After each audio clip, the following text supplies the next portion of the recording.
a breach of trust. It's my understanding Capitol Police is doing the investigation. It's a personnel issue. So we clearly will be, I'm not going to comment on the personnel issue, and it's under investigation. What do you mean Gay sex in a U.S. Senate chamber this week. Not just sex, which would be bad enough, but gay sex filmed in a Senate chamber. It's a Senate staffer who did this, a guy, as we see here, posing with Biden.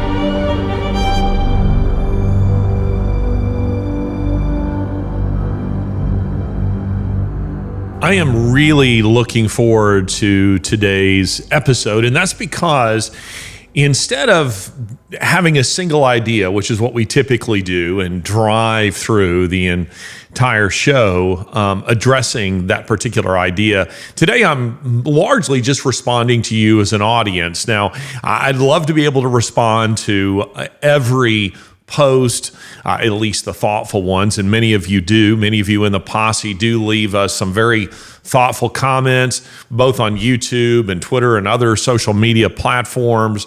I also get emails, that are sent to the general account, and some of those are forwarded to me, and I engage with a lot of people when I'm out speaking and so on. And so I've kind of put together a few questions today that have been sent to me from you, and I'm going to respond to them. We used to refer to a segment like this as mean tweets, the things where people would tell me what an idiot I am or how awful they think I am. But that can even get a little boring after a while. So we try to give you a good representation of the positive as well as the negative. And so we're gonna start there today, and then we're gonna move on to some issues that I think are gonna be of some real interest to you. But here's a comment from Shannon. I just listened to your excellent podcast. Question: what causes men like Soros to so deeply disregard human life? Is it that they've given themselves over to demonic control, as the Bible warns of? I have no explanation. I'd like to hear yours. Thank you, sir. Well done.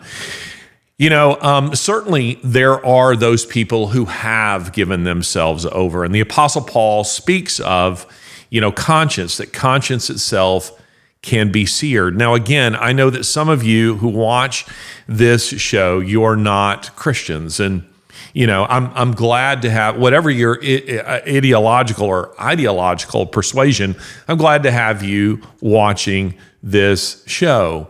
But I hope you'll consider what Scripture has to say on some of these things, because it offers great wisdom and what I would say is of eternal value. And when it says that conscience can be seared, it means, he says, as with a hot iron, it's just burned so that there's no longer any real sensitivity to the things that should move normal human beings, whether you're a Christian or not.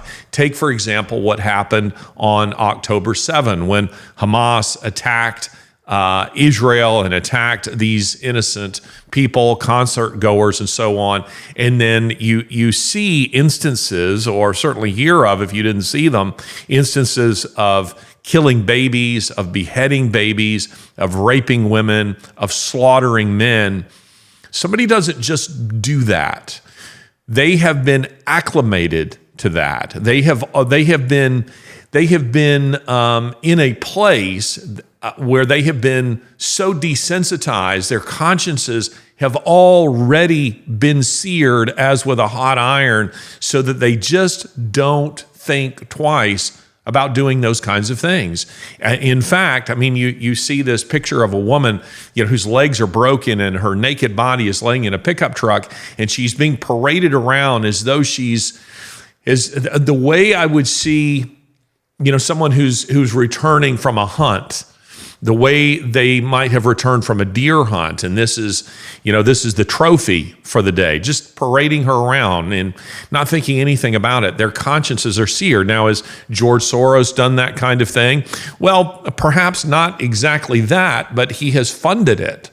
And George Soros, who is Hungarian, do bear in mind that George Soros was a Nazi collaborator. Now, I do understand that he was a minor at that time. And I think he was, maybe 16, 17, somewhere in there, when he was assisting the Nazis in stealing Jewish wealth. But even when he was asked about that in a 60-minute interview, he showed zero remorse for that. And that suggests to me that he's sociopathic. It's just shocking that he doesn't seem bothered by that. And as we saw in the episode that I think you're referring to, Soros says there, he doesn't believe in God, and many dominoes fall from that, so that he arrives at a place where he says in that 60 Minutes interview with Steve Cross, there's more than one 60 Minutes interview that he has done, he says he doesn't consider the social consequences of his actions. So I think that's how you get there, is by repeatedly violating conscience, where you get to a place that your conscience, which is the soul's voice, it no longer cries out. It no longer complains to you when you're doing something that is wrong. And by the way, I should add this. Years ago, I was at a lecture at MIT on learning and the brain. And Dr. Jerome Kagan, who is now deceased, and it's too bad because I thought very highly of him. I was very impressed with his lecture. But he was, at that time, he was the chair of the Department of Psychology at Harvard University. And so here he was, just having come across town to give this lecture at MIT. And he said that pharmaceutical companies are working on a pill that you could take that would remove any sense of guilt from you. And the ideas he was putting it behind it was that there are those who believe that the guilt you feel for, let's say, homosexual acts, or for immoral, other kinds of sexual immorality, that you shouldn't feel guilty for that. And so they're making a pill so that you would take it, so you wouldn't feel that anymore. You do what you want, and then you take a pill, and you no longer feel the guilt for that. And Kagan's point was, think of how alarming it will be for society when we get to a place where people don't feel guilt for immoral behavior. Now, again, the developers of such a pharmaceutical drug would be of the view that you shouldn't feel guilty, that there's nothing wrong with this, and there's just something kind of wrong with you, or the way that we as human beings are made, that we would feel guilty for doing these kinds of things. But God has implanted, as I'll put it, a little black box, and it is conscience. And it's not just given to believers, it's given to absolutely everyone. And this is what the Apostle Paul means when he says in Romans 2:15 that God has written his law upon our hearts. It's on the hearts of everyone. And he says later, I think in Romans 3, but maybe it's still in Romans 2, I'm just going from memory here. He says that it is your conscience that will testify against you at judgment. Think about that for a second, that at judgment, it will be your conscience that testifies against you. The idea being there, to me, I kind of almost picture a PowerPoint. You say you didn't know? Oh, slide 1. You went to do this, and your conscience told you, don't do it, but you did it anyway. Slide 2. You went to do this, and your conscience again cried out and said, don't do it. But you can sear your conscience as with a hot iron. Next comment. I don't believe you have read any of those books on your desk. This was a YouTuber, who made this particular remark. And I'll just simply say this: if I haven't read them, I sure wasted an enormous amount of time staring at their pages. Because I tell you, I was required to read these books as an undergraduate, as a high school student, some of them, as an undergraduate, and also as a graduate student. And then, of course, there's many that I have read since that time. But, you believe what you want to believe. If you didn't think I read them, then, suit yourself. I don't care. Next comment. Christians act like homosexuality is some sort of special category of sin. There's no difference between that and any other kind of sexual sin. That is wrong, but it is a comment that I will hear a lot of Christians themselves say. I've heard some prominent Christians say this kind of thing.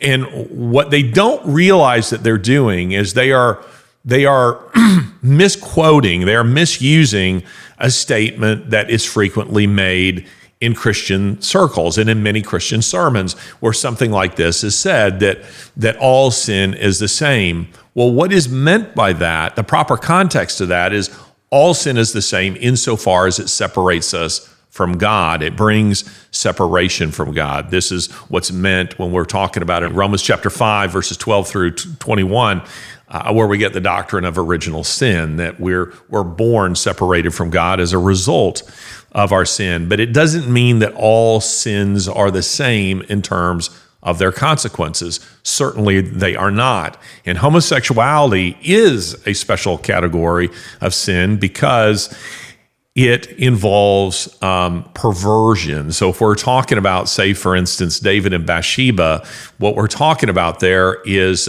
David was immoral, but what he did wasn't perverse.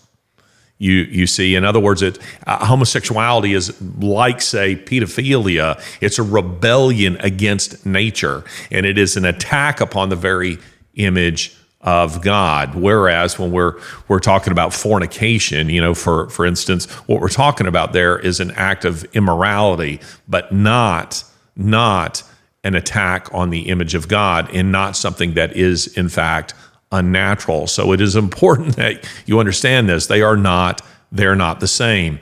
Next comment from Maverick: just followed your podcast. Seems dope. That term. That term, when I first saw that, I saw it on a T-shirt that said, "Jesus is dope." I'd never seen the word dope, this several years ago, used in that context. So for me and my generation, I thought that meant dope. I thought that meant drugs. I thought it meant marijuana. And I was like, Jesus is marijuana? I don't know. Jesus gets me high. Is that what that's supposed to mean? Anyway, I appreciate your comment. I'm glad that you think this show is dope. Trump is a fascist and wannabe dictator. Now, what's being suggested here is that I somehow am propping him up and thus furthering a fascist dictatorial agenda. It's hard for me to take statements like this seriously. It really is. And I say this as someone, I maybe have never really clarified my political position, and maybe I'll alienate some of you in doing so.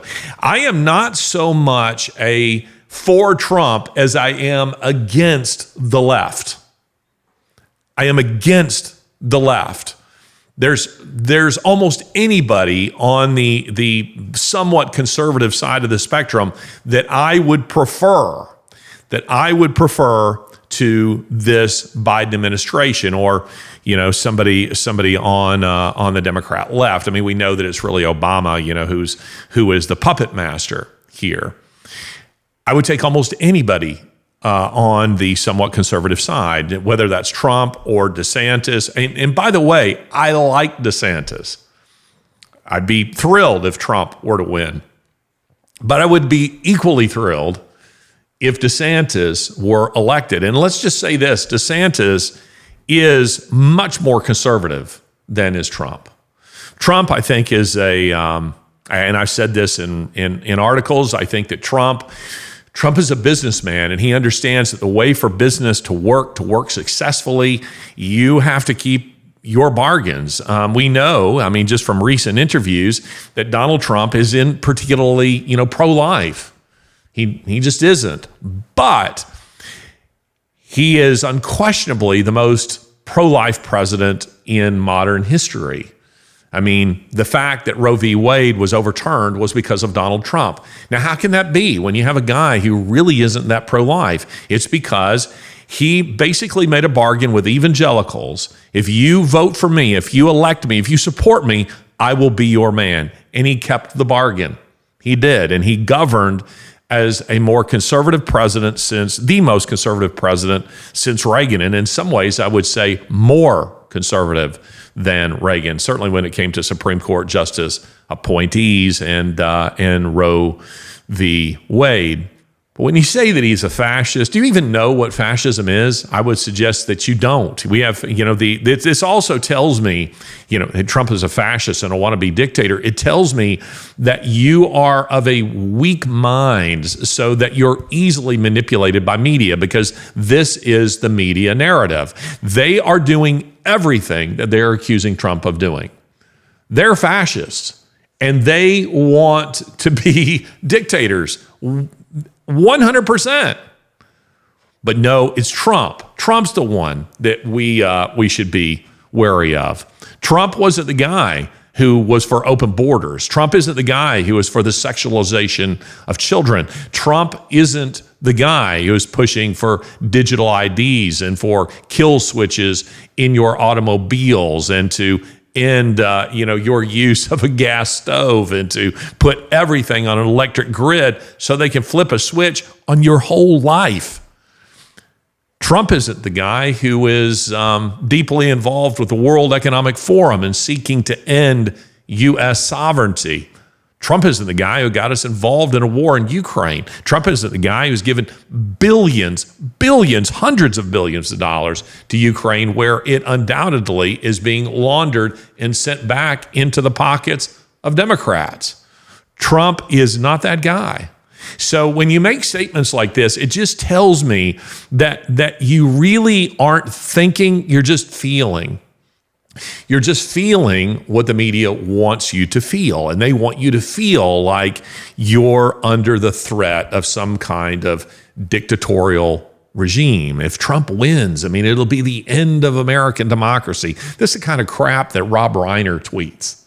The guy is not intelligent. I know that it was a fictitious, show, but Carol O'Connor's Archie Bunker character did get Rob Reiner right in calling him meathead. He is a meathead. He just isn't that bright, at least not when it comes to politics. This reminds me of something that took place in a U.S. Senate chamber this week, and that is gay sex. Not just sex, which would be bad enough, but gay sex filmed in a Senate chamber. And it was a Senate staffer who did this, a guy, as we see here, the staffer posing with Biden. And now he's bent over, and pardon me, I'm trying to put this, when you're talking about an administration that you can't really talk about in plain terms or show images of what they're doing because they're that perverse, you really expect me to take you seriously when you're making these claims about any Republican? These people are so sick. They are so depraved.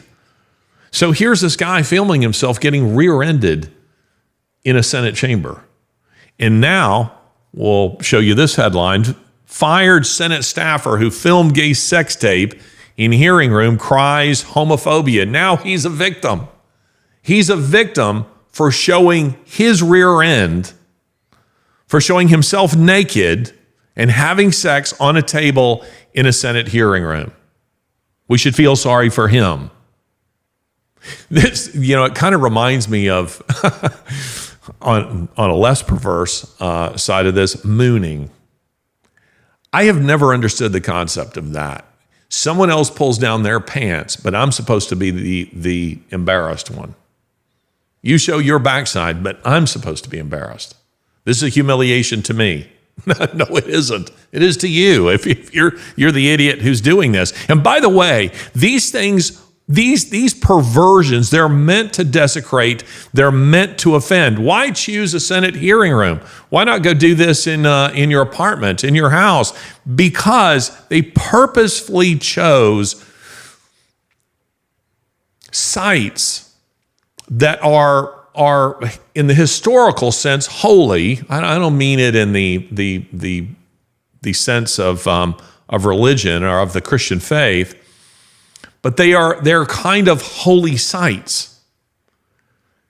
They're choosing them and desecrating them on purpose. But here was the response of TMZ. Now look at this headline. It shows a picture. I don't know if you can see here. It's quite dark. It shows a ring girl. You know, the ring girls come out in between rounds of a boxing match, or in this case, of a UFC, Ultimate Fighting Championship, contest, and they come out in between. If you've seen Rocky, you've seen, the ring girls. They come out and go round 2, round 3. They're always beautiful women who are in something like a bikini. And TMZ, this is funny to me. TMZ says this: we have this going on in the Senate, gay sex in the Senate. But TMZ posts this headline: Donald Trump oogles, and by the way, it's ogles, but they have misspelled it in their headline, OOGLES, and it's OGLES. It's only one. So I'm only saying it the way they've written it here. Donald Trump oogles ring girl at UFC 296. And it shows her walking along with the placard, and Trump is looking up and smiling. Some people say he's not looking at her. I think he probably is. Two thoughts here. Whether or not you like ring girls or not, and we can have that debate on another occasion. The fact is that ring girls are meant to be seen. And if you're a heterosexual male ringside and you're not looking, I have to say there's something probably wrong with you. These days, I don't know if you feel this way or not, but these days I'm almost relieved when a man shows himself to be a normal heterosexual male.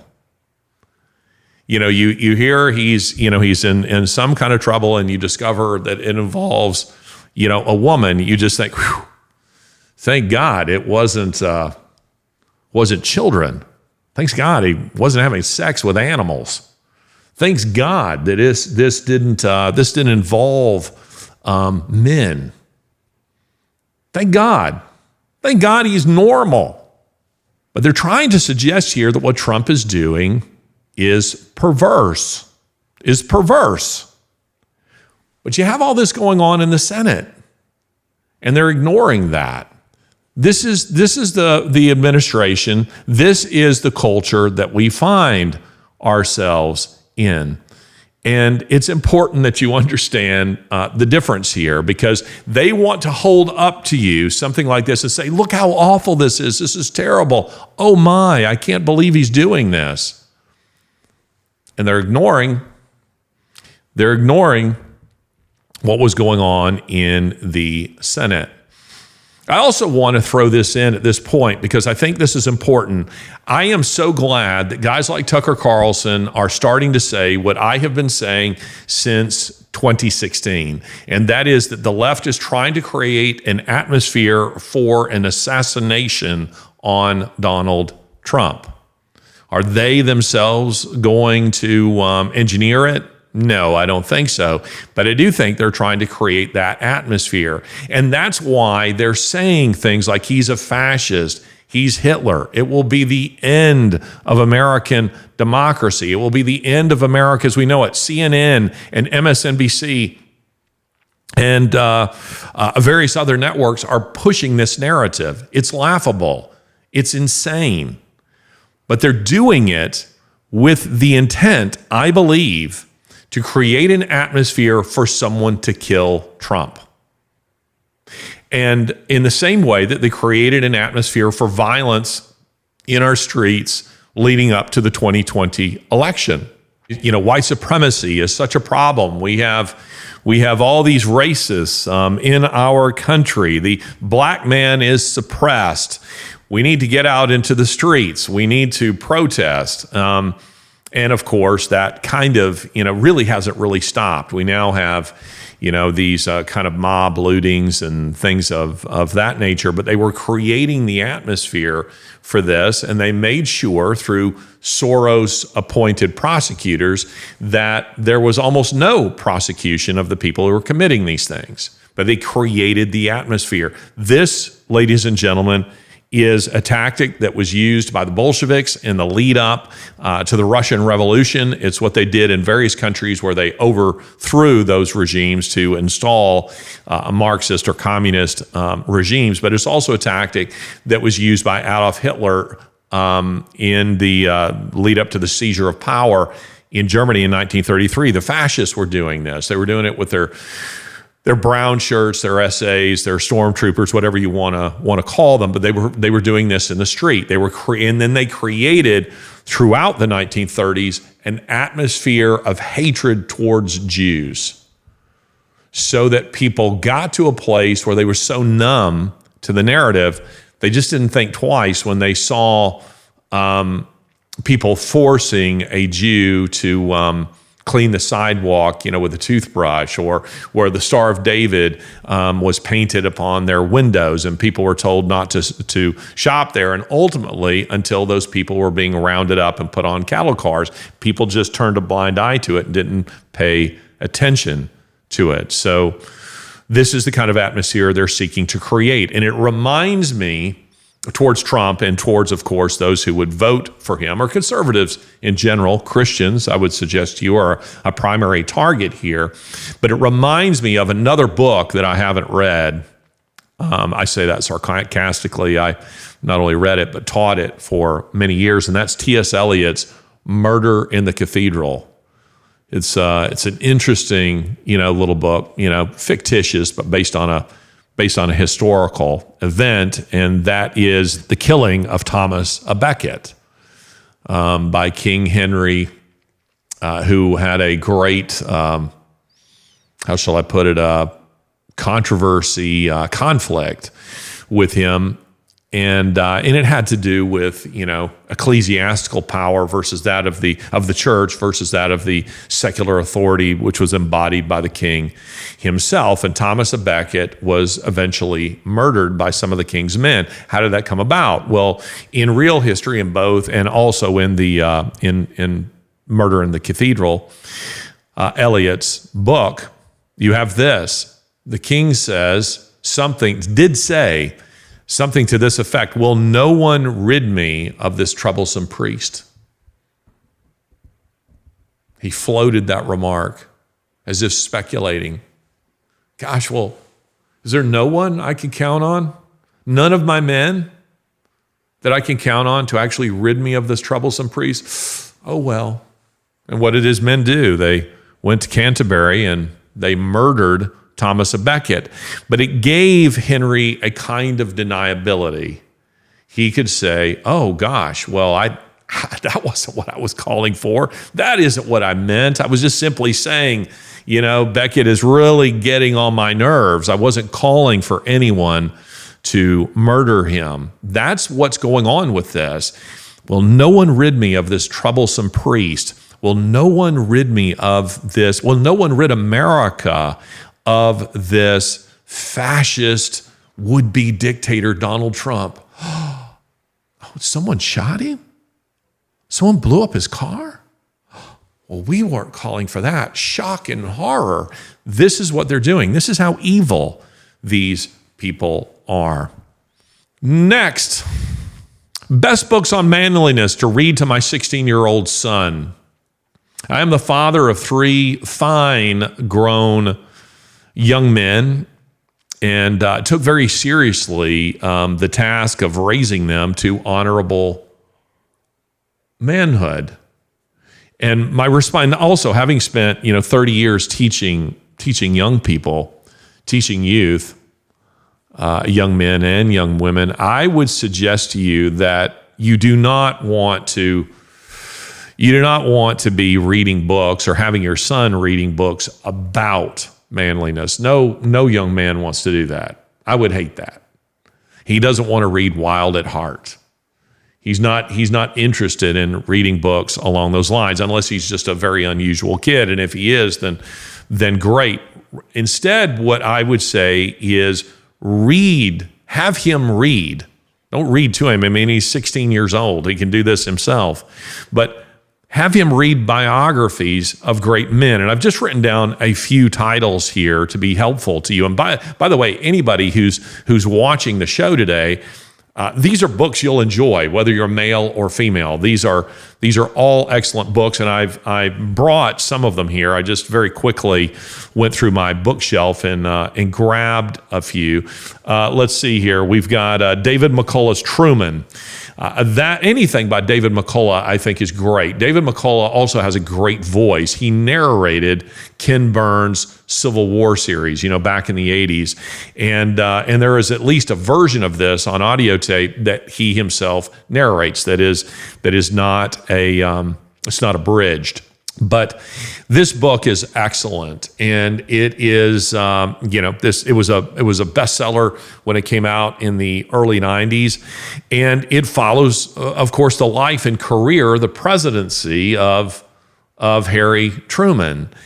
But I think books like this, the point is that books of this kind are very useful because not only are they learning real history, but it is offering them insight into real people, into real issues, their ups and downs, their failures, the influences upon their lives, the conflicts, the adversity that they had to overcome, their triumphs, all of it. It presents them, at least a good biography, presents these individuals, warts and all. And that's an encouragement, I think, to many a young man, because sometimes I think that we very wrongly present to them, for instance, in our preaching, we present to them apostles, disciples, people who seem ethereal. They seem, like the individuals on the stained glass, somehow perfect. And that, of course, isn't the real story of who any of those biblical characters were, unless we're talking about Jesus himself. And that matters because young men are often aware of at least they're starting to be aware of their own limitations. And if you hold up to them individuals who seem to have set the bar so high that it's unattainable to them, it feels defeating.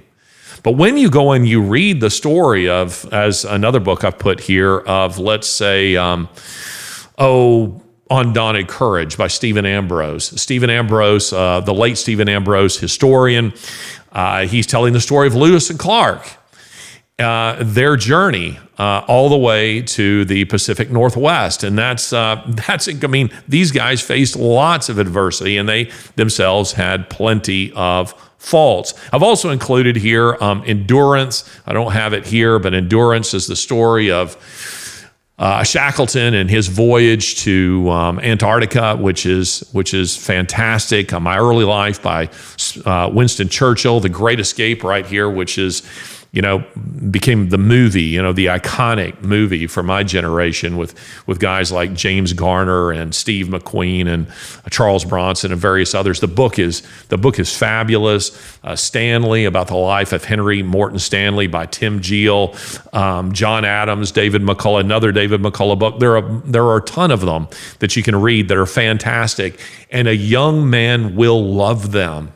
They will love them. Have them read about great men. We did this with our children, and it was hugely, hugely encouraging to them, and I think provided models for them other than the ones that they saw in real life, which I hope I was something of a model for them in this regard. Next, I'm totally loving your work. Yesterday, I watched your episode about abortion, and I nearly wept, but I did yell at the TV, yes. Well, this show is broadcast on DirecTV, in case you didn't know that. I thank God that he gives you a voice to say exactly what I believe and care about, which is the truth. Thank you very much. This is from Greta. I love your content. You are right on with the worldview you espouse and have a lot of geopolitical wisdom, which seems to be lacking most everywhere these days. Next, your daughter is wrong about Ukraine. This is in reference to a show that we did with my daughter, Sasha, my now grown and married daughter, Sasha, whom we adopted from Ukraine. I'm going to talk about her a little bit more here in a few minutes. And she was on this show because she had just seen the film Sound of Freedom, which deals with child trafficking, which Sasha knows something about at a personal level, and she had something to say. And that show, I think, now has, I don't know, 250,000 views.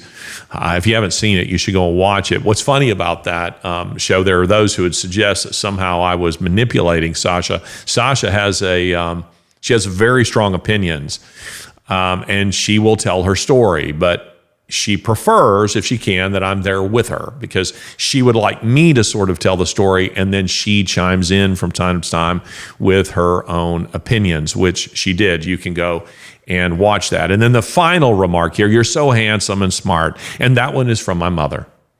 That one is from my mother. This has been Ideas Have Consequences with me, Larry Alex Taunton.